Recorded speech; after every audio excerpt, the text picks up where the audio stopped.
Mangalagiri rural స్టేషన్లో ముగ్గురు YCP కీలక నేతల విచారణ 2.5 గంటలకు పైగా విచారణ చేస్తున్న పోలీసులు టీడీపీ ఆఫీస్ దాడితో తమకు సంబంధం లేదని చెప్పిన నేతలు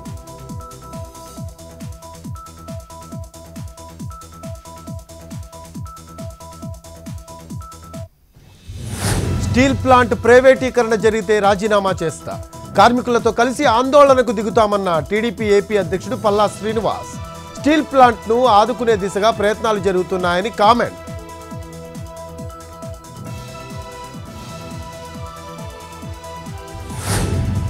ప్రభుత్వ ఖర్చుతో ఇళ్లకు సౌర విద్యుత్ సౌకర్యం కల్పిస్తా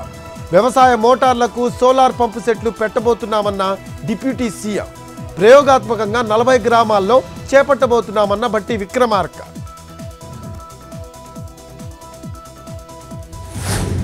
హైడ్రా చట్టబద్ధమైనదేనన్న రంగనాథ్ గ్రే హౌండ్స్ అలాగే టాస్క్ ఫోర్స్ తరహాలోనే పనిచేస్తుందని వివరణ నెలలోపు ordinance రాబోతుందన్న commissioner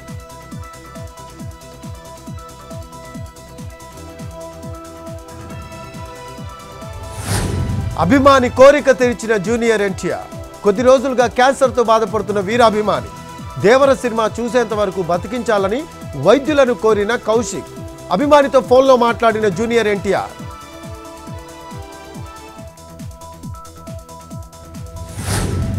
Budameru వరదతో Bezawada iron వ్యాపారులకు నష్టాలు భవానీపురం ఐరన్ యార్డ్లో 430 వరకు ఐరన్ షాపులు వరద దెబ్బకి నీట మునిగిన దుకాణాలు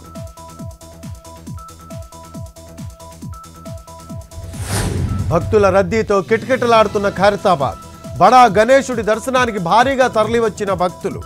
రేపు ఆదివారం సెలవు కావడంతో రద్దీ మరింత పెరిగే అవకాశం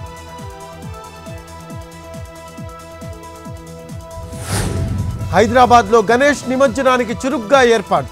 25,000 మంది పోలీస్ బందోబస్తు చేశామన్న సిపి ఆనంద్ మధ్యాహ్నం 1:30 ఖైరతాబాద్ గణేశుడి నిమజ్జనం పూర్తవుతుందని ప్రకటన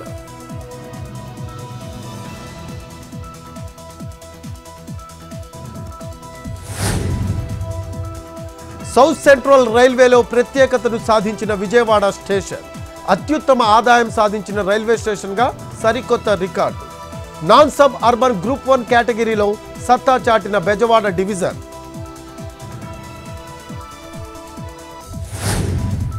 దేశంలో బీసీలకు కాంగ్రెస్ అన్యాయం చేసింది హర్యానా ఎన్నికల ప్రచారంలో ప్రధాని విమర్శ కురుక్షేత్రంలో తిరిగి బీజేపీని గెలిపించాలని కోరిన మోడీ